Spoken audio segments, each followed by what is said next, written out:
Welcome to the Scratch Golfer's Mindset Podcast, the show committed to helping you dismantle the destructive mindset programs keeping you stuck in the proverbial bunker of poor performance so you can get out of your own way and play to your potential.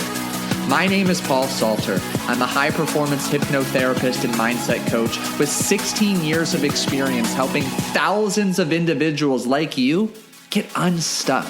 This podcast features a collection of solo episodes, conversations with scratch and plus handicap golfers, and master classes with top experts in the performance psychology space. The one goal? To help you make playing to your potential a habit. Hey, fellow golfer. Welcome back to another episode of the Scratch Golfer's Mindset Podcast. I'm your host, Paul Salter, the golf hypnotherapist, and thank you for tuning in to another episode. Whether you've been a long-time listener since day one or you just stumbled across this podcast, thank you so much for joining me. And today, something we do every other week here on the show, I am joined by a guest, an expert in the realm of high performance mindset and psychology. And I'm going to be honest, what I truly appreciate and admire about today's guest, Mr. Gary Waters, is that not only does he talk the talk, but he walks the walk. He in and of himself has a phenomenal transformation story in which he hit his very own rock bottom. But what I love the most is we're very aligned on getting to the core, not applying short-term solutions, band-aids over bullet wounds, if you will, to enact lasting change. And today, you are going to get a bevy of life-changing information, strategies, and tactics to help you ascend to the next best version of yourself. Without further ado, please help me in welcoming Gary Waters to the show. Hey, Gary. Thank you for joining me on an episode of the Scratch Golfer's Mindset Podcast. How are you today? I'm doing great, Paul. Thank you so much for having me. I've been looking forward to this conversation, so let's see where it goes. Absolutely. And as I just told you moments ago, there's definitely a synergy and a strong sense of alignment between our messaging. And what really stood out to me as I was doing my preparation, and my listeners will know, I really take the lens of my education and the direction of my podcast through the kind of the premise that everybody listening knows what to do, but there's this invisible resistance holding them back. Something that you said really resonates with me, and that is resistance is the alarm bell for awakening. Yeah. Elaborate on that for us. Yeah, so as it relates to wherever we get stressed or wherever what we could say we can't be okay with life in that moment, we experience resistance. And most people don't like that. They don't want it. They don't want life to be going in that direction. But what I love to show people is that oftentimes when we've gone into a state of resistance, it's not conscious. It's arising out of our subconscious programming where we're perceiving something on the deepest level as some form of threat. Right? So the reason why I call it the alarm bell for awakening is that it brings us back into presence. It allows us to be able to step back to see what's actually really going on. And it's an awakening to be able to find peace and freedom when you know where to look and how to understand what's coming up for you. So is it almost as if to kind of reflect back to you that this resistance, and it may manifest as fear, discomfort, shame, embarrassment for each individual, it's going to look different. But is it almost as if when we encounter that resistance, that is our northern star, that is our goalpost. We need to move toward the resistance to ultimately experience a relief or a release from it?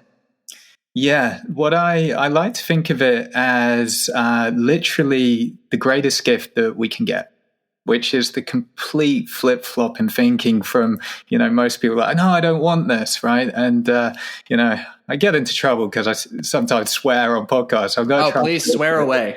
Oh, amazing. I call it the gift wrapped in shit, right? Okay.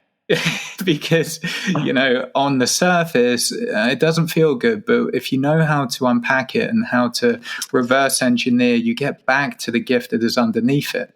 So for me, the resistance is just showing us where we're not free, where we have an expansion opportunity, right? So it really allows us to see what's holding us back in life, whether it's just in day-to-day life, but especially in sports. It allows us to see our lens. That's one of the first things you just kind of said to me, like about the lens. Yeah. It allows us to see our lens. It allows us, therefore, to dissolve that lens. Because in the absence of it, we're able to then be at peace, at ease. So resistance is the gift. I love that. I love that you love the word lens too, because for me, I often come back to like our beliefs are the lenses through which we see the world. And I love how you just said we get to dissolve those lenses, which is synonymous with essentially, unlearning some of those limiting beliefs holding us back. And for me, things that stood out, you're seeing on your end, I'm taking a lot of notes already, expansion opportunity, an opportunity to be free. And as we connect this back to our fellow golfer, our listener here, the deep desire for so many golfers is to be able to play free. They have this experience on the range where they're a scratch golfer, PGA Tour level professional on the range by themselves with nobody and nothing's around. Yet when they get on the course, they encounter all sorts of mental and emotional hazards. They are playing the complete opposite of free. As someone starts navigating their own unique collection and experience of resistance, what does that process of leaning into it and learning how to leverage it look like? Yeah, it's a great question. I love the way you put it, right? And it is that constant question for so many of, like, whether you're a PGA Tour pro, like stood on the first tee of the British Open and you're in a complete state of survival, right? Or whether you're just like an amateur and you're playing in your Saturday Stableford, whatever that is, right? But it gets really confusing. Why can I play amazing when I'm by myself or when I'm on the range? But when I go out and we could call it game time, things go sideways. Like we're not able to perform. And so it's really getting into the root cause as to why are we in a state of flight, fight, or freeze in the first place? Like, why are we in survival mode? Because on the range, we're not. So this comes back to the perceived threat. What is it here that's the perceived threat? Because it's, again, confusing. There's no tiger, like, right in front of me, right? Yeah. There's no, like, threat to my physicality. Yeah. So what's often the danger is the threat to our persona, to the identity that we are, the way that we see ourselves, right? So it's when you can get under the hood of that to really see what is it that I'm scared of. But what's the real reason, right? We could say beliefs, but it's not even beliefs, it's deeper, right? Because a belief you could say you're conscious of, like, I know what I believe. But underneath that, there is fundamentally the lens, the subconscious view that we have of ourselves that is generating the thoughts, the feelings, therefore the actions we take and the results that we get. So for me, when I'm, sat in front of somebody helping them with their golf game on the mental side, I'm helping them get the results that they don't know that they want. So that elaborate on that for us. That's profound. Right. So what they think they're looking for is the tournament win. Like, when I win this, then. And normally it's in some form of realm of adequacy, then I'll be good enough. But fundamentally, what we're all chasing is a feeling. It's a form of experience, right? So when we really get to the true goal, if we want to call it, or the pure intention as to why we're doing what we're doing, we realize we're chasing feelings. Yeah. Right? So when that becomes clear and you can start to get real clarity on why are you even playing golf? Like, what's the purpose? Like, why are you there? Like, what are you trying to prove or not prove? It allows for you to step into that feeling ahead of time. So once we discover the feeling that's already there, it can't be anywhere. We collapse it with external reality. But once we discover it's already within, then we've already achieved the goal that we're looking to get to by doing something. So a really long way of saying, once you discover that it's already within you, you get to find peace and freedom. And then the goal becomes something that you can freely go after, but you don't need it anymore. And that's the detachment. So well said. And like I come back to, it's almost as if we're reverse engineering the process of success by first getting clear on how we want to feel. And this is why I'm so glad our paths crossed, because back when I was exclusively working as a high performance dietitian, my whole premise was sustainable weight loss. And I would shout like a broken freaking record, like, it's not about the number on the scale. You need to get clear on how you want to feel, healthy, energetic, confident, sexy, because when you're clear on how you want to feel, and now this is bringing it back to our conversation, you can then align the most effective action steps to help you get that feeling immediately, not after a number on the scale, not after you win the tournament. And when you feel those collective feelings far sooner, the likelihood of then actually achieving the external result that maybe is also top of mind, it becomes a hell of a lot easier and more likely to attain. Yeah. Like we've got a lot in common. I started out in, early 20s. I was helping people with their bodies, right? Okay. We definitely share a lot in common, which is really beautiful. And, my journey took me on to strangely going into hotels, which was what absolutely broke me. And I like to think of it as breaking me open, which was the best moment of my life. Sounds probably a bit strange. But it was then that led me round to, helping people with their mind. Right. Yeah. So I've kind of gone from bodies to mind in the same way. I like that way. But yeah, I love what you're saying. Right. So especially in and around weight loss or whatever somebody's chasing, it's if we can really realize, and it's hard, right? Because we're programmed from such an early age to think that we're not good enough, that we're lacking something. Yeah. And fundamentally, it sets up a world of fear. But when all of that gets dissolved through really being able to speak to somebody that can listen, then you tap into what's inherent, right? Mm-hmm. It's peace, it's joy, it's power, it's love, it's a sense of freedom, abundance. Yeah. That's my favorite thing, is to show people it's already there. We're just walking around with a conversation that says that it isn't. Yeah. And I would kick myself if I didn't bring up this funny thought I had in one of your explanations. Like you used the often referred to analogy with danger and threat. There's that tiger, that saber-toothed tiger. And it finally dawned on me how brilliant Tiger, whose real name is Eldrick, how brilliant of a nickname Tiger is, just to invoke further subconscious fear in his competitors. That's fucking awesome. I know, right? I think I made a joke on a different podcast. It's just like, if Tiger was actually there, it probably would be a bit intimidating, just because he's so incredible, right? So, but yeah, that was smart. I wonder if he thought about that. I know.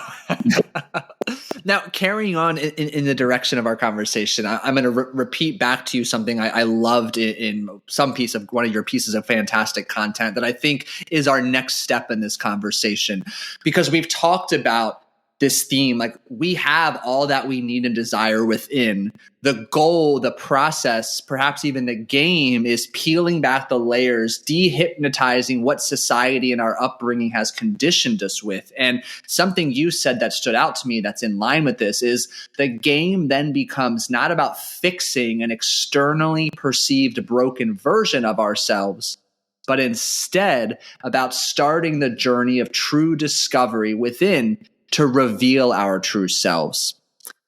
Expand upon that for us, because I think it's brilliant. Oh, thank you. Yeah, so what I'm really speaking to is how most people play or live their lives from the place of their outer world leads their inner world. Mm-hmm.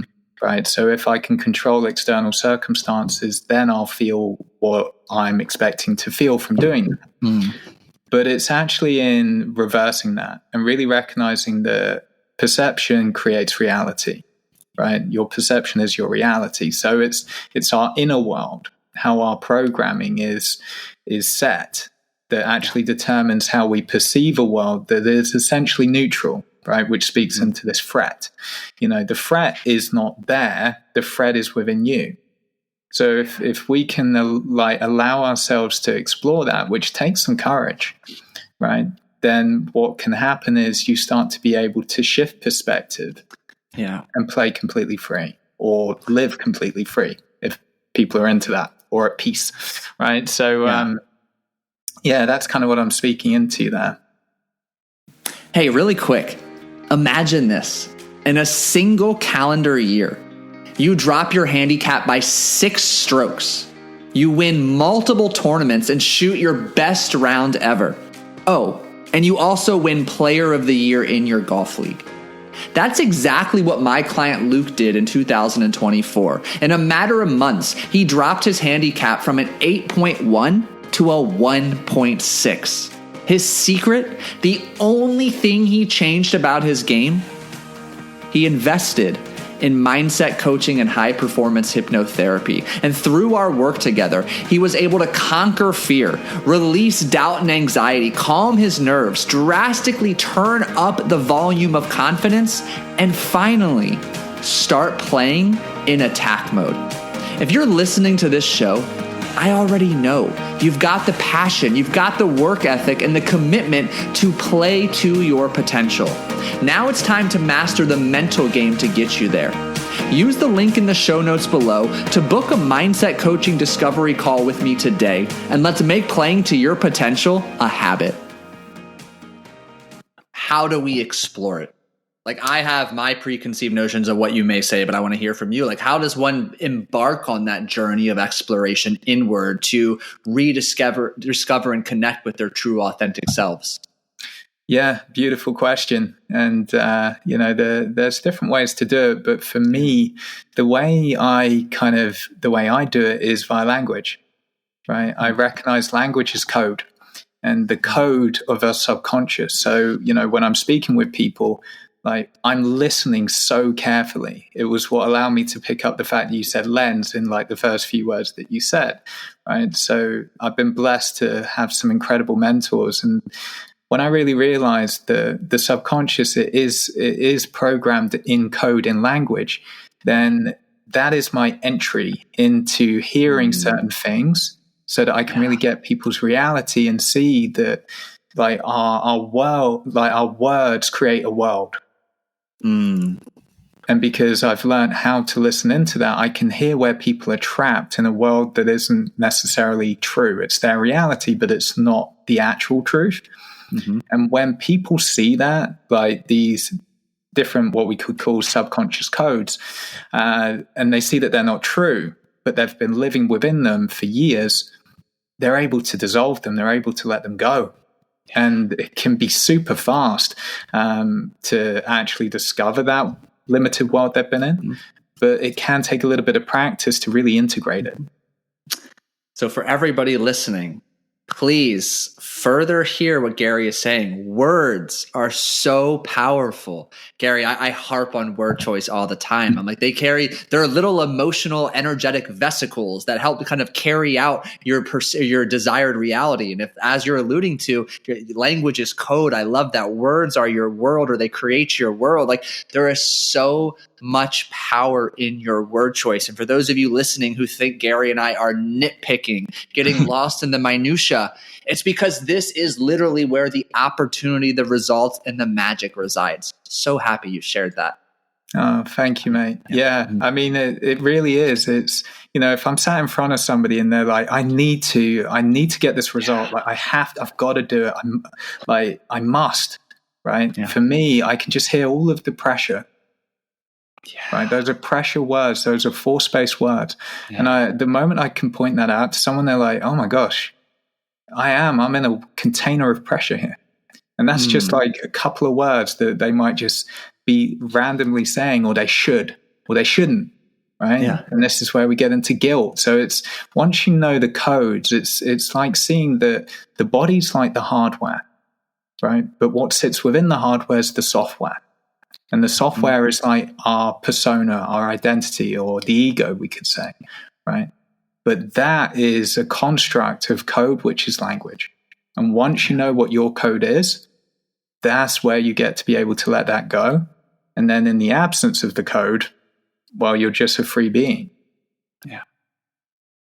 So well said. I'm just further digesting. I love that. So you use this word pressure.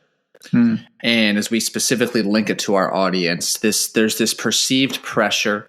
We might even throw in the word expectation, desire, that we have to either win or we need to perform well in tournaments in front of our best mates. And for someone who truly has that competitive drive, who wants to take their game to the next level and start excelling in these competitive environments, what do they need to know about pressure, or perhaps maybe the perception of pressure? And what can they begin to do to diffuse that collective emotional experience that pressure provides? Beautiful. I love the way like you corrected to perceived pressure, right? Yeah. Mm-hmm. Yeah. And, as subtle as it is, I'd say they don't need to do anything, right? And that can be something that can really help somebody, is when they go, oh, you don't need to do anything. They're like, yes, I do. I need to do it, right? I need to. Yeah. Like, no, what if you just got to?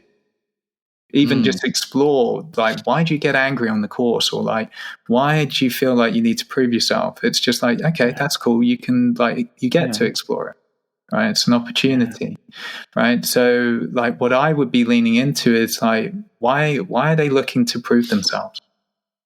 Yep. Like, why is that? And normally it's pointing down towards something that they must view about themselves, like a view that they have of themselves that's not complimentary, right? So that's the real place to start, is to really start to pay attention to the conversations in your mind. Like, this pressure, where's it coming from? Yeah. How's it serving you? It generally doesn't go too well, right? Because pressure creates tension. And when we're in a sport like golf, where if there's any kind of tension, we hang on to it. And those microseconds generally don't lead to the performance results that we want, right? So I'd be like, why is the pressure there? What are you trying to prove? What is it that has you try and adapt yourself in order to be a certain way? And normally it's in the realm of some form of love and acceptance, because that's what we kind of are craving at a deeper level. Like, if I'm around my friends, I just want to be, it might sound a bit, strange to the guys if they're listening to this. They're like, I don't want love. But it's just like, you do. You do. You do. But mainly, like, I want to be loved. I want to be accepted. I want to belong, And the way we generally try and do that is via performance. Well, if I'm good enough, well, then people love me, accept me, or I'll be special. Well, that might say that maybe you don't think that you're special. And why is that? So it's different for everybody. But yeah. It's an interesting point too, because I've witnessed it, and I'm sure you have. You mentioned like when we can compete or perform at a certain level, then we belong. And there's been so many individuals, and I'll admit I'm guilty of this in some areas of my life. We put so much of our worth, time, and energy into performing so that we belong, because it's a way to cover up or mask maybe some of the parts we don't like about ourselves, or we're embarrassed of or ashamed of. And what I hear from you is, I love the words of acceptance. We're biologically wired to need to belong. We seek love and connection. What I also hear is there's an opportunity to feel and give that love and acceptance to ourselves. Would you agree with that? I would. I think that's the only place it can actually happen. Yeah. Right? Because otherwise we're seeking externally for something. Yeah. We're hoping that somebody loves us, we could say. But then there's a big problem there, because what if they go? We are the love that we're looking for. But, we don't know that. We don't know to look within, because we think it's external. And then we collapse it with, whether it's a performance or with a person. But that just sets up attachment, right? So for us, it is the only place. And it's not to kind of give ourselves love, but it's actually to reveal the love that's already there. It's the same with worth. Worth hasn't gone anywhere since the moment we're born, right? Yeah. Like, and you've just had a little one, right? So it's just like, it's not like they came out and they're like, this one, it's not worth anything, pass it over, right? It's like, no, it's a freaking miracle. Yeah. But just somewhere along the lines, we decided, based on something that happened, that we just weren't that special anymore.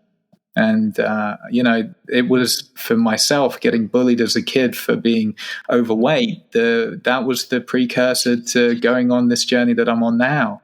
Right. It wasn't like I believed I wasn't enough. I just wasn't enough.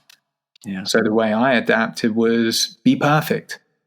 Get the shredded body, try and make all of the money, be successful in everything that I did, right? That kind of normal view of what a successful person would look like, where fulfillment lies. Mm-hmm. But that is a tunnel without any cheese. It's exhausting, right? It's chasing horizons. You can't get there. And that's, for me, the biggest cosmic joke. Because we're kind of chasing for something that we already have. We just don't know that we have. And that points me back to I help people get the results that they don't know that they want. Yeah. So, first of all, the tunnel without cheese. I don't know if that's an English expression or just one I've never come across. I love it. That's cool. I'll be using that in the future. So I love that.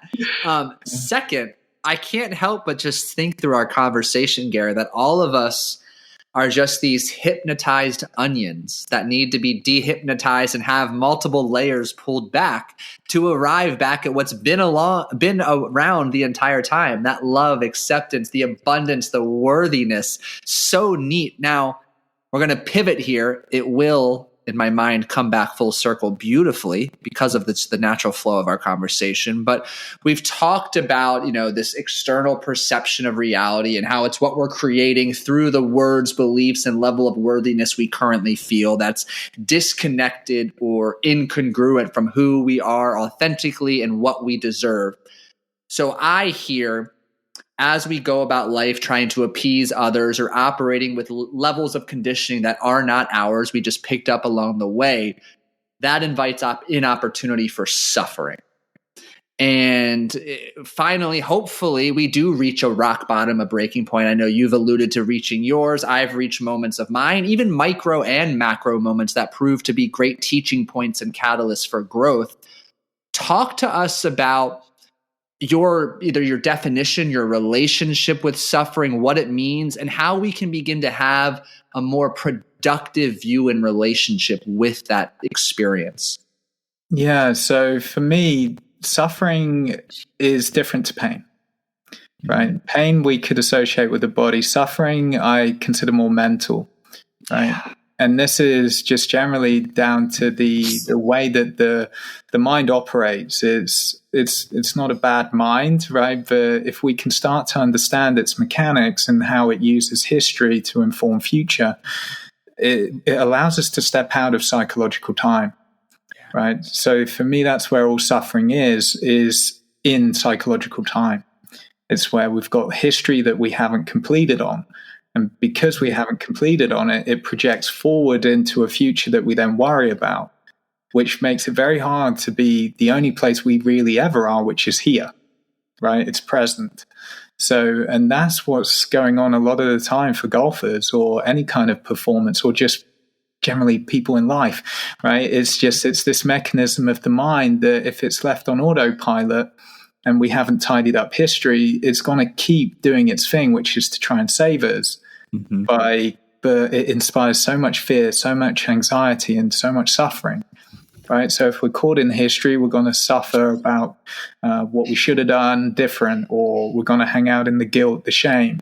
It's going to leave us feeling super apathetic, right? Or then we can shift into like more of the fears, which is like anxiety, panic, worry, different gradients of that, right? But that's all future-based because it hasn't happened yet. So yeah, for me, that's one of my favorite things to talk about is to help people out of suffering because you can step out of it. Tidying up history. That really stood out to me. Expand upon that. What's that look like? What's that mean? Someone listening right now who really is resonating with what you're sharing, like how do they take action on that? Yeah. And that's a beautiful question because, it does really take somebody that can listen, somebody where you feel safe to listen, where you feel safe to share into, like a safe space. right? It might be a friend, it might be a coach, it might be whoever, right? But really somebody that can listen without any sense of judgment and help you go back in time, right? To kind of figure out, like, where were these moments where you got what we could say fragmented in time, right? Where you kind of got left there, it wasn't completed, right? And this is like past hurt. So the way to kind of think about it is the way history can work if it's not, if it's still being resisted, if it's still being looked back on with some form of judgment that's not good, right? Is that it operates like food that you can't process, right? It keeps repeating on you. It's like indigestion, right? Yeah. So the clearing up of history is a bit like processing food, right? It then stops repeating on you. So it's to be able to go back to check out, how did you perceive your history at that time, and to go from resistance to accepting your history. Because once once we can accept our history, then it's really cool. Because if history is completed, there's no future projection, and you literally are just right here, and you're like, that's pretty nice. Yeah. Yeah. And I hear, like, underneath all of this, like, a lot of what I talk about and come to is energy. So when we are constantly ruminating on the past, stuck in regret, shame, embarrassment, guilt, those are such energetically costly emotions. And again, as the reminder, if emotion is nothing more than energy in motion, just as Gary so beautifully said, when we can free ourselves from the past, like, you took that collective sigh of relief because you were acknowledging the present moment. Like, there's relief, there's lightness, there's ease, there's energy that's now available to either be so much more in the present or to take the action that's been eluding you consistently. And that's a hell of a place to be for some outstanding progress and work. Absolutely. You know, we could think of every time that we haven't processed something in our history, it's an accumulation, right? It's like energetic weight. It's like wearing an energetic backpack. So this is why a lot of people that are struggling, they you could just look at them and they might not be carrying loads of weight, but they're just heavy in who they be, right? So once that energetic backpack is dropped, it's just like vitality, because then we're not chasing anything out of fear. We're moving from the energy of freedom. And that's the most beautiful, most vital, most energetic way of creating. Yeah. Right? But we're not trying to complete or avoid a bad history that we didn't want. We're excited. We're looking forward. If you listen in the light, I'm looking forward to something that I'm committed to. Why? Because I love it. Not because I need to do it in order to get away from being inadequate. That was my life for 30 years. It sucked. Don't do it. Yeah. It's exhausting. Hey, fellow golfer. I want to take 30 seconds and just remind you how much I appreciate you continuously listening to this show. I sincerely appreciate you listening. I sincerely appreciate you sharing the episodes that resonate most with you, with your fellow golfers, friends, and peers. This goes a long way in helping me to best help you. It gives me the leverage, the opportunity to attract the bigger guests, experts, and players to continuously provide you with a masterclass on in-depth mental and emotional training you need to play to your potential. One other step you can take that goes a long way in helping me best help you is hitting pause right now and leaving a genuine rating and review on Apple Podcasts, Spotify, wherever you're listening to this show. Hit pause, leave that rating, leave a review, and I'll catch you back in the episode.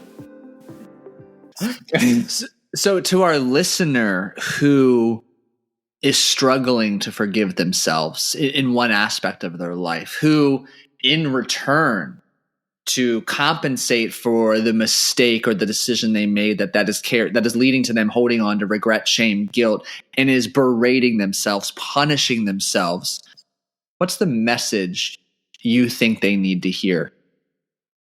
I love you. Mm-hmm. I always start with love. Yeah. And that's really corny for the dudes, but 100%. Hopefully I just made a lot of people feel uncomfortable. But really, even the toughest of guys, I often find they are the sweetest, right? Yeah.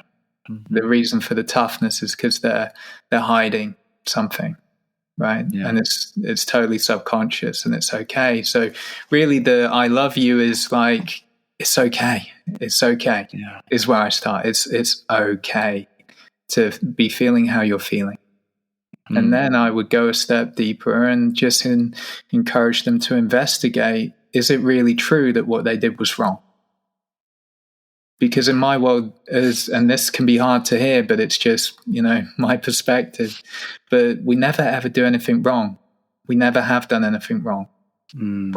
We've just done something, right? So when we can really get that we can only function from our level of consciousness that we have at the time. It's a bit like, if I had a little 5-year-old and she comes running in because I've been on the call for 30, 40 minutes and she's been drawing me a picture of Daddy, I love you. And she's like, Daddy, Daddy, but she's not realized the door's closed. That means don't come in, right? But she joins us. I'm not going to make her wrong or say that she's bad for doing that. That's what 5-year-olds do. She can't function from her level, she can't function from outside of her level of awareness, her level of consciousness, right? So if she knew different, she'd do different. Same with me. I've got up to all kinds of shit, throughout my life. But for me at 41 to look back at 25-year-old Gary and berate him, it's just so unfair because he didn't know any different. Yeah. So for me, that's the total collapse of any kind of guilt. That's why forgiveness is not necessary. The energy of forgiveness is more what we're speaking into, right? Mm-hmm. But actual forgiveness is not necessary because you didn't do anything wrong. Now, I love that. Right? Now, there might be tidying up that you go back and do. It's not to say you didn't have an impact, right? But this is one of the most freeing things any athlete especially can learn to do, is to get out of history, because it's got nothing to do with today. And let me add, because many of you will be listening, Gary looks like he's 27. He doesn't look 41. It's what a good filter will do, mate. I love what you said, though. You've removed any label or attachment from a decision. It's not right, it's not wrong, it just is, or it just was in this case. And I find that so fascinating and impactful because, truthfully, I guess I can't say everybody, but I want to say 99.9% of us, but probably 100, we don't set out to do something wrong. We take the collection of facts and experiences we have at that moment, and we feel that it's right for 1,001 different reasons. And one of my mentors once shared with me, we often fall back on this cliche, hindsight is 20/20. But in reality, hindsight can be a cruel son of a bitch because, if you knew what you knew now, you would have behaved differently. But you just didn't. And that's okay. Take the learning lesson and move forward. Yeah. It allows us to shift out of being in resistance to ourselves to acceptance. And for me, acceptance is the magical medicine. Because, resistance is what creates our problems. Yeah. Otherwise, it's just me there with a circumstance. It's when I put resistance in the middle that now it's a problem. Yeah. Right. So the same with our history. If I'm here, history's there, and I've got resistance in the middle, I've got a problem. If we remove the resistance, then it's just a circumstance. It's just what happened. I love what you said, right? It's just we get to see, wait a minute, I didn't fail there. I got to learn, I got to grow. Without it, I'm not the man I am now, or the woman, right? Whoever's listening to this, right? And that's where life becomes truly growth-centric rather than something that, we're dragging around into the present moment. I keep coming back to non-judgmental curiosity. Yeah. And I think it's so applicable. You and I have just had a great discussion. I'll use the description on a macro level, some of those bigger rocks or events in the past. The same principles apply when you shanked your tee shot out of bounds 2 holes ago. You can accept it, get curious, and let it go. You did the best you could at that time. It didn't work out. You move forward. And I think it's important to recognize the number of nuggets of gold and wisdom Gary has shared. absolutely will help you move the big rocks in your life. They also have great impact on being able to navigate some of the little rocks that present themselves as well. Yeah, thank you, mate. Yeah, I mean, one thing I could share is one of my favorite quotes by a mentor of mine as it relates to the shank that's happened a couple of holes ago, right? It really helps with acceptance. And his name's Peter Crone. And he says, what happened, happened and couldn't have happened any other way because it didn't, right? And we could just add, accept that. Right? Yeah, I like that. It's because it's what happened has happened. It couldn't have happened any other way because, well, it didn't. Okay. Done. Yeah, it's just like brand new moment. Welcome to a brand new moment. But yeah, it's a challenging journey, right, as it relates to the mind. So I've just got a lot of love and compassion for everybody that's, brave enough, courageous enough to look at it. If you could give our listeners your top recommendation for a habit, maybe 2, maybe 3 to develop to help them on this journey of reconnecting with that true, authentic source of love that is within them. Besides coaching, you and I are both biased. We're big fans of coaching. I say all the time, asking for help accelerates results. You and I both know that should be a staple in everybody's life. But what are 2, maybe 3 things our listeners can be doing on a regular basis to start cultivating more acceptance, more love, more curiosity, to get to the core of who they are, to start playing and living more freely? Yeah, I'd say the first thing that comes to mind, it's something that's it's so common but often overlooked because it's everywhere, but is a gratitude practice. And the reason why is because one of the constructs of the human persona, the ego, is in some form of lack, right? It's how most people live their lives. They don't have enough stuff. They're not enough who they are, right? And they're scared. So it's to be able to actually truly not only don't just write down the 10 things that you're grateful for, but actually create the feeling of it, to really step into the feeling, right? And I love visualization. Right. I just love to put music to it as well. So one of my favorite things, and it's come about recently where I got married, that makes it super easy. But, it's like we've got a little 3-minute video that we had created of our wedding. But because I've watched it so many times, I'll just put that on in my head and visualize the day and just what I was grateful for. What am I grateful for? Right. And if that doesn't work, there's a very powerful question that I don't ask myself all of the time, but sometimes will. If, maybe I'm just feeling a little bit heavy. I don't really know why, right? But I'll go into that gratitude practice. I'll do a visualization, like a mind movie with some beautiful music, but I'll ask myself afterwards, what if that's the last scene of that movie? Because it then elicits such a feeling of gratitude within me that I'm still lucky enough to wake up next to my wife. Because I'm up early, I get to just look over and see her sleeping.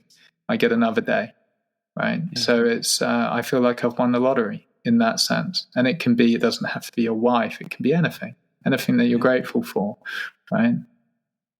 So I'd say gratitude is my secret sauce. Yeah. It's where I can go to instantly whenever life gets a bit challenging, because, being a coach, it doesn't mean that I'm walking on water despite it being my last name, right? I haven't mastered that yet, mate. We all get challenges. Life is uncertainty. It's its very nature. So if that is reality, which I said it is, then stuff's gonna go sideways. But if you can go to gratitude in every moment, then okay, in ways I don't know, this is happening for me. What can I be grateful for in this moment right now that I'm not yet focusing on? I love that. It's funny to kind of bring, personal share into our conversation. I have a cold plunge at home. I do it every day. I think my streaks, by the time this episode goes, it'll be close to 100. As of recording this, I'm at like 50, 51 days. But my girlfriend will attest to this. All throughout the day, if I've like had to put it off until 8 or 9 p.m., I just start saying out loud, I get to cold plunge tonight. I'm excited to cold plunge. I'm grateful I get to cold plunge. But to your note on visualization, I enter another dimension in that plunge. I go so far inward after that initial kind of adaptation. It is an indescribable pleasure zone for me. And as weird as that just sounded coming out as I just sit in a tub of cold water by myself, but I can actually feel and see in my mind how enjoyable that experience is. So to really just reflect back to you, like I'm picking up what you're putting down and I know firsthand in a silly situation I'm sharing, of course, but it can be so powerful to help you overcome a challenge, to do something you may kind of experience, back to the word of our conversation earlier, resistance to, and to be able to let it go or move through it. Yeah, absolutely, mate. And, kudos to you on the 50 streak. I look forward to seeing what when you get to that 100. But yeah, really beautifully said. And I wholeheartedly agree with you. Well, thank you. Well, this has blown my expectations, and they were already high. I sincerely thank you for the wisdom and just the light and energy you've provided for me and our listeners. Where can our listeners go, Gary, to connect with you, learn from you, and to consider working with you? Thank you. Yeah, I just want to start by saying thank you for the opportunity. I've loved our conversation. It's one of those where it's probably been something like an hour, but it feels like 10 minutes. Yeah. So thank you for making the space for me to come on and share. It means a lot to me. And for your wisdom that you've shared. It's profound, and I'm excited for anyone that gets the opportunity to work with you. So I just wanted to reflect that back. Thank you. As it relates for myself, super easy. I generally hang out in only a couple of places, even my website, which is garywaters.co.uk. Got kind of the UK ending on there. I think there's a clothes shop that's got the .com. So if you go to a clothes shop in Canada, I don't think I'm getting that domain name. So I've gone with the .co.uk. So, maybe I've got a clothes brand. I don't. I'm kidding. Not yet. That'd be fun. But then otherwise, Instagram is I am Gary Waters. Again, there's a Gary Waters out there. If you're listening, you've got 2 followers. I quite like that handle. Please, that'd be very nice. I'll give you a cuddle. I'll find you. I'll hold you. It would be great. No, so yeah, it's either of those 2 options is the best way to reach me. Outstanding. Well, for those of you listening, thank you so much for tuning in. I have a strong hunch you found so much value in this episode, and I'm going to challenge you to not only share it with a fellow golfer, friend, or loved one, but to also go back and re-listen. Have that note-taking app, pen and paper handy. There is so much life-changing wisdom that was shared by Gary in this episode, so go take advantage of it. And if you haven't done so already, and you continue to find value in this podcast and the wonderful collection of brilliant and smart guests that I have the pleasure of connecting with, taking 30 seconds to leave a genuine rating, review on Apple Podcasts, Spotify, or wherever you're listening goes a long way in supporting the show and helping me continuing to connect with brilliant minds in and around the performance and high performance space on the internet. So thank you so much for listening. Have a wonderful rest of your day. Hit them straight this weekend, and we'll catch you in the next episode.